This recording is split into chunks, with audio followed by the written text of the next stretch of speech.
अस्सलाम वालेकुम पाकिस्तानियों, बिस्मिल्लाहिर्रहमानिर्रहीम। और करंट अफेयर्स से सोचा आपसे थोड़ी अलग सलग कर लें, जहाँ पे बहुत सारी पाबंदियाँ पाकिस्तान में हैं, इज़हार राय पे भी हैं और राइट टू असेंबली पे भी हैं और बहुत सारी और पाबंदी हैं। तो वहीं पे एक पाबंदी जो अभी तक इतनी सख्त नहीं है, वो ये है कि हम through social communication, social media अपनी बात लोगों तक पहुँचा सकते हैं। अफेयर्स तो रोज़ बहुत सारे होते हैं, बदलती सूरत-ए-हाल, हर लम्हा, हर घंटे, पॉलिटिकल, कॉन्स्टिट्यूशनल और रूल ऑफ लॉ का सिनेरियो कभी कुछ होता है, कभी कुछ हो जाता है, स्टेबिलिटी नहीं, अनस्टेबल पाकिस्तान है। और वैसे ही साथ में हमारे एम्स भी हैं, हमारी ज़िंदगियाँ भी हैं, ज़ाहिर बात है कॉमन मैन की लाइफ़ पे इसका असर होता है। लेकिन 7 अक्टूबर से ऑनवर्ड एक और मसला है और वो ये है कि इंटरनेशनल इंस्टेबिलिटी, दुनिया के पीस को, अमन को खतरा है। हमास ने हमला कर दिया इज़राइल पर गज़ा से और कहा जाता है जी क्या सब कुछ ठीक चल रहा था, तो क्यों ज़रूरत पड़ी हमास को? ठीक कुछ नहीं चल रहा था। वहाँ रोज़ माँओं की गोदें उजड़ रही थी, लोग मर रहे थे और उनको उधर स्क्वीज़ किया जा रहा था गज़ा की पट्टी में। जब उसे कहते हैं ना गज़ा स्ट्राइप, तो वो एक पट्टी-नुमा थोड़ा-सा इलाका है जो 3 तरफ से घिरा हुआ है इज़राइल में और एक तरफ से उसको जो है वो इजिप्शियन बॉर्डर लगता है और इजिप्शियन बॉर्डर भी कोई मुस्लिम कंट्री उसको आप ना समझें, वहाँ पे भी ऑपरेशन रेजिम चेंज हो चुका है और मकबूल लीडर को कब्र में उतारा जा चुका है और वहाँ पे भी बस कठपुतली हुकूमत है जिसकी डोरियाँ कहीं और से हिलती हैं। तो उसके बाद इंटरनेशनल सिनेरियो भी बहुत ज़्यादा चेंज है। हम लोगों ने क्या करना था, क्या नहीं किया, क्या आप भी कर सकते हैं, हुकूमत के बगैर अवाम कुछ कर सकती है, इस पे भी बात करेंगे। लेकिन मैं अकेली नहीं हूँ, मेरे साथ भैया मोहम्मद इशफाक हैं जो जर्नलिस्ट हैं और उनसे इस चीज़ के बारे में राय लेते हैं। अस्सलाम वालेकुम। वालेकुम अस्सलाम। ज़री क्या हाल है? ठीक है? खैर अल्लाह पाक का। अच्छा, सबसे पहले आज चूँकि बात हमने शुरू की है तो काइंडली ये बताइएगा 7 अक्टूबर के बाद पाकिस्तान को क्या करना चाहिए था जो नहीं किया? बुनियादी तौर पे पाकिस्तान को क्या करना चाहिए था, ये तो एक अलग बात है।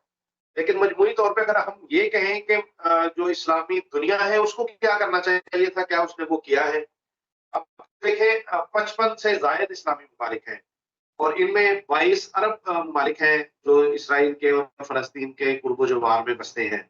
मजमूई तौर पर अगर हम बात करें तो 2 अरब के करीब जो मुसलमान आबादी है, ये इतनी बड़ी दौलत, ताकत, पेट्रोल, एटमी क़ुव्वत होने के बावजूद, बड़ी-बड़ी फ़ोर्सेज़ होने के बावजूद, हाँ, वो जो करना चाहिए था, वो नहीं हुआ और जो कर रहा है, वो सिर्फ़ और सिर्फ़ इस वक़्त हमें यूँ महसूस होता है कि ईरान कर रहा है और आपने देखा होगा जैसे शुरू में आपने कहा कि अजीब सूरत-ए-हाल है कि ये कहा जा रहा था कि सब कुछ ठीक चल रहा था।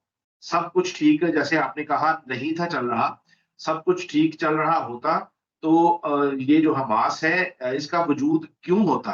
मतलब इसराइल पहले एक अटेम्प्ट करता है, उसके जवाब में फिर मज़ाहमती फ़ोर्सेज़ जो हैं वो आती हैं। अगर हम मजमूई तौर पर देखें ना तो इस वक़्त अगर पिछले 23 सालों में अगर हम सिर्फ़ बात करें 2001 से लेकर और 7 अक्टूबर से पहले तक, तो तकरीबन 36,000 के करीब जो है रॉकेट है ना वो फायर फायर किए गए थे हमास की तरफ से। और इन 36,000 रॉकेट फायर करने के बाद अगर हम मजमूई तौर पर इसराइली देखें तो वो 169 इसराइली इस 36,000 रॉकेट्स के फायर करने के बाद मारे गए थे। उनमें भी 4 फ़लस्तीनी बच्चे शामिल हैं जो पता नहीं किस वजह से दूसरी जानिब गए हुए थे जो उसमें शहीद हो गए और दूसरा फ़लस्तीनियों की इसराइलियों की अगर बात करें तो उसमें 5 मुसलमान थे जो थे इसराइली लेकिन थे मुसलमान। तो ये मजमूई तौर पर अगर हम देखें तो 160 के करीब अफ़राद पिछले 21 साल में जो है वो मारे गए थे हमास के हमलों की वजह से। लेकिन हज़ारों की तादाद में मुसलमान हैं जो गज़ा में इसराइली बमबारी के नतीजे में मारे गए। इस दफ़ा क्यों हमास को इतनी शदीद तनकीद का सामना है, उसकी वजह ये है कि अब तक 1000 के करीब इसराइली मारे जा चुके हैं। अब तो सूरत-ए-हाल ये है कि लोग तस्लीम करना शुरू हो गए हैं, खुद इसराइल ये तस्लीम कर रहा है। पहले उसने गुज़िश्ता रात की अगर हम बात करें, तो उसने कहा 9 बंदे जो हैं वो उनके मारे गए हैं, फौजी मारे गए हैं। फिर उसने कहा नहीं 11 मारे गए हैं और अब प्रेस कॉन्फ्रेंस करके कहता है कि 329 हमारे जवान हैं जो इसराइली फौजी हैं, उनके घरवालों को हमने बता दिया है कि आपके बच्चे काम आ चुके हैं।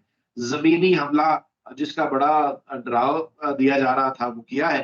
तो हो ये रहा है कि बहुत शिद्दत के साथ उसको मार पड़ रही है और अफ़सोसनाक सूरत-ए-हाल ये है कि उल्टा इसके जो उम्मत मुस्लिमा के हमास का साथ देने के मसला ये है कि हमास को और ईरान को ही तनकीद किया जा रहा है। चलिए मुझे ये थोड़ा-सा बताइएगा कि यमन ने कल उनका जो सिपहसालार है, जनरल है उनका, चीफ ऑफ आर्मी स्टाफ कह लें, उसने तो कल कहा है कि हम जो है ऐलान कर रहे हैं हमास का साथ देने का, और उसने साथ का जो बैलिस्टिक मिसाइल्स आ रहे हैं हमास की तरफ से उनका भी, बैलिस्टिक मिसाइल तो खैर उनके पास नहीं है वैसे, उन मिसाइल्स का भी साथ दे रहे हैं और जिहाद का ऐलान करते हैं। आप इस बयान को, मैं तो सिर्फ़ इसको बयान ही समझ रही हूँ, मैं इससे ज़्यादा इसको अहमियत नहीं दे रही। आपको लगता है ये बयान के अलावा कोई अमली कदम भी होगा? देखिए, बुनियादी तौर पे यमन और इसराइल की अगर हम बात करें ना, तो कुछ 2000 के करीब किलोमीटर के करीब उनका फासला है। अब दरमियान में जो ममालिक आते हैं, उर्दन है, सऊदी अरब है, अगर क्या ये अपनी फ़िज़ा को इस्तेमाल करने देते हैं अटैक के सिलसिले में, ये अलग बात है। मैं बल्कि वो ट्विटर पर ही देख रहा था कि एक उर्दन की तरफ से जो मिसाइल उड़ाया गया था यमन की तरफ से इसराइल के लिए, वो उर्दन ने मार गिराया है। तो ये अगर अफ़सोसनाक सूरत-ए-हाल हमें देखने को मिलेगी, तो ये बयान एक तरह से शायद अस्करी पॉइंट ऑफ व्यू से तो कोई मददगार ना हो सके। लेकिन हाँ, एक इस्लामी मुल्क होने की वजह से अगर वो इसराइल के खिलाफ जिहाद का ऐलान करता है, तो उसके असरात होंगे और सिर्फ़ उसके असरात नहीं होंगे, फिर सऊदी अरब पर भी प्रेशर बढ़ेगा। क्योंकि एक मिसाइल जो यमन से उड़ता है और जाकर उसका नुक्ता नज़र ये है कि वो फ़लस्तीनियों की मदद के लिए जा रहा है, और जब उसको सऊदी अरब रोकेगा, तो फिर सऊदी अरब को अपनी अवाम को भी जवाब देना होगा। तो ये इसको अगर ये कहें कि एक ठंडी हवा का झोंका तो हम समझ सकते हैं, लेकिन अमली तौर पे मुझे यूँ लगता है कि हमास ये ज़हन में रख के कि उन्हें किसी किस्म की मदद अपने हमसाया अरब ममालिक की तरफ से या मुसलमान ममालिक से की तरफ से मिलेगी, उन्होंने ये सारा प्लान किया है। मैं बार-बार ये कहता हूँ कि आप ये देखें कि टोटल ये जो गज़ा की पट्टी है, 12 किलोमीटर और 12 बाई 42 किलोमीटर की ये छोटी-सी पट्टी है। 20 लाख के करीब इसकी आबादी है। अब इतनी आबादी में इसराइल का इतना जासूसी का निज़ाम होने के बावजूद उनको ये खबर ना हो सकी कि इतना बड़ा प्लान हमास कर रही है। और फिर सवाल ये है कि समंदर के ऊपर तो इख्तियार सारा इसराइल का है, उसके बाद फ़िज़ा के ऊपर इख्तियार उनका है। तो ये जो हमास के लोग थे, ये तरबियत कहाँ करते रहे? इन्होंने किस जगह पे जाके तरबियत की थी, वो जो फ़िज़ा से उतरे हैं, और मतलब जिस जदीद अंदाज़ के साथ गुरीला जंग को हम कई सालों से अफ़गानिस्तान, कश्मीर, फ़लस्तीन और इन इलाकों में देख रहे थे, लेकिन ये अजीब एक जंग का नया अंदाज़ था जो उन्होंने इख्तियार किया। तो ये कहीं न कहीं तरबियत हुई है। मैं बार-बार कहता हूँ कि ये मुसलसल है कि हमेशा से हम देख रहे हैं कि ईरान को कॉर्नर करने के लिए, चीन को कॉर्नर करने के लिए, पाकिस्तान को कॉर्नर करने के लिए, रूस को कॉर्नर करने के लिए, सब जितने भी अटेम्प्ट थे वो अमेरिका की तरफ से किए जाते थे। अभी देख लें पाकिस्तान की अगर हम बात करें तो सी पैक चाइना यहाँ से लपेट कर अफगानिस्तान जा चुका था। अफगानिस्तान के साथ हमारे ताल्लुकात एकदम से फिर खराब होने की जानिब बढ़ रहे हैं। तो ये बुनियादी तौर पे कोशिश सिर्फ और सिर्फ इसलिए की जा रही है कि चीन का रास्ता रोका जा सके सी पैक के हवाले से।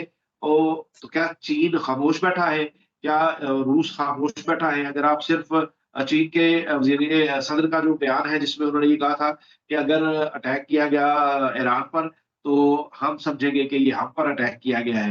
रूस भी ये क्यों सदर पुतिन का कल का बयान है, वो ये कह रहा है कि अगर ज़मीनी हमला इसी तरह जारी रहा तो अमेरिका या इसराइल ये मत समझे कि ये जंग जल्दी खत्म होने वाली है। तो हमास को आशीर्वाद तो है, हमास को जितनी हम असेस कर सकते हैं, इन्फॉर्मेशन नहीं है। वो हम समझते हैं कि उनके पास ये सारे वसाइल जिस तरह भी पहुँच रहे हैं, उसमें कहीं न कहीं चीन, रूस शामिल है। तो ये प्लानिंग उन्होंने, मेरा ख़्याल है कि अरब ममालिक, सऊदी अरब, पाकिस्तान और सारे मुसलमानों को एक साइड पे रख के की गई है, जिसके बाद ये सारी सूरत-ए-हाल अब देखने को आई है। आज अगर आप देखें जो वीडियो बयान जो नेतन्याहू ने दिया है, तो उसमें वो क्या कह रहे हैं कि इसमें हमारा बड़ा नुकसान हो रहा है, हमें ये कुर्बानी देनी पड़ेगी। इस तरह की वो बातें कर रहे हैं कि जैसे कौम को तैयार किया जाता है कि भई अब हमें भी लाशें उठानी पड़ेंगी।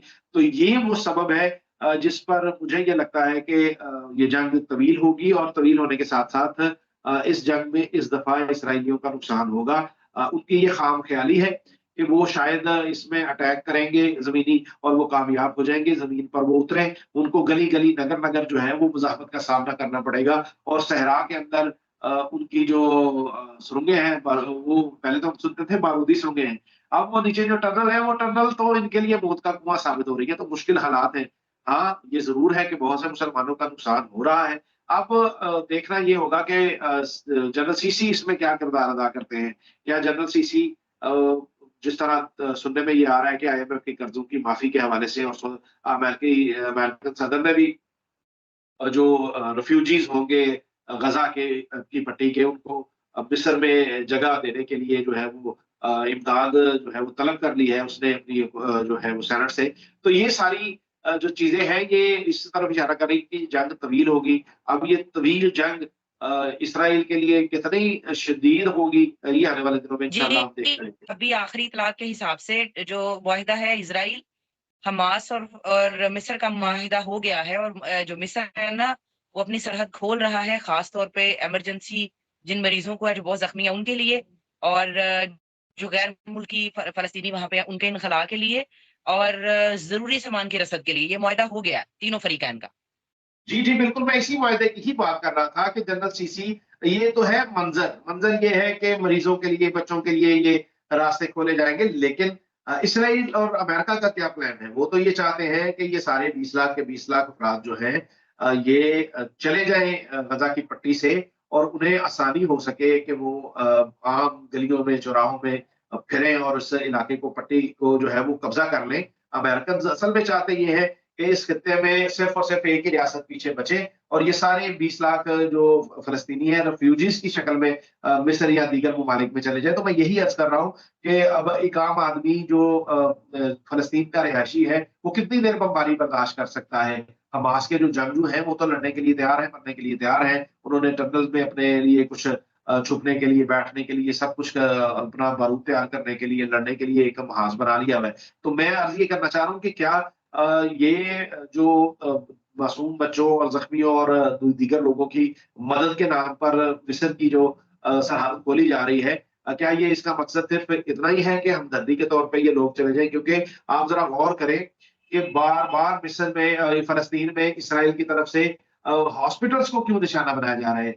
अस्पतालों को जब आप निशाना बनाते हैं, इसका मतलब आप कहना ये चाह रहे हैं कि आपके मरीज़ों को भी यहाँ पर इलाज नहीं मिलेगा और आप जाएँ मिस्र में। ये आप समझें ज़रा कि बार-बार जो हॉस्पिटल्स को टारगेट बनाया जाता था, उसके पीछे वजह ही ये है कि ये इलाज के नाम पर फ़लस्तीनियों को वहाँ से निकालेंगे, और निकालने के लिए उनकी कोशिश ये है कि इस इलाके को मुकम्मल खाली करके जल्द या बदेर इस पर मुकम्मल तौर पर कब्ज़ा किया जाए। अब ये होगा या नहीं होगा, ये अब आने वाले दिनों में हम देखते हैं। मुझे लगता है कि ये इतना आसान नहीं होगा, जितना ये समझ रहे हैं।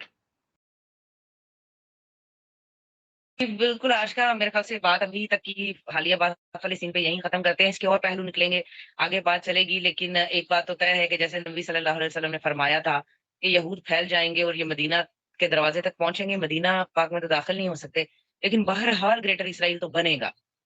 दरियाए नील और दरियाए जो फ़रात है, उसके दरमियान ये 2 दरिया हैं, उनके झंडे पे जो 2 निशान हैं, नीले 2 दरिया हैं। और इन 2 दरियाओं के दरमियान चूँकि इराक वो इलाका था जहाँ से हज़रत इब्राहीम अलैहिस्सलाम पैदा हुए, उन्होंने हिजरत की, बनी इसराइल ने, इनकी पूरी नस्ल ने हिजरत की नील, मिस्र में जो है हज़रत यूसुफ अलैहिस्सलाम के साथ, और फिर मूसा वापस में यहाँ से यरूशलेम ले आए।